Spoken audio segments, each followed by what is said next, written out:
गलियानी घुमेलन करम बाबा के कारा घरे जाई के कर बहनी पर बैतीनी हो के कारा घरे जाई।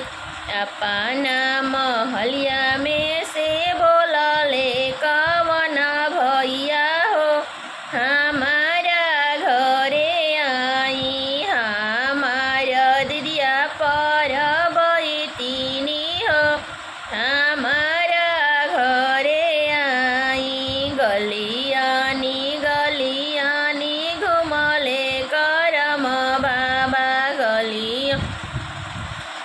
गलियानी घुमले करम बाबा के कर बहनी पर बैतीनी हो के कारा घरे जाई के कर बहनी पर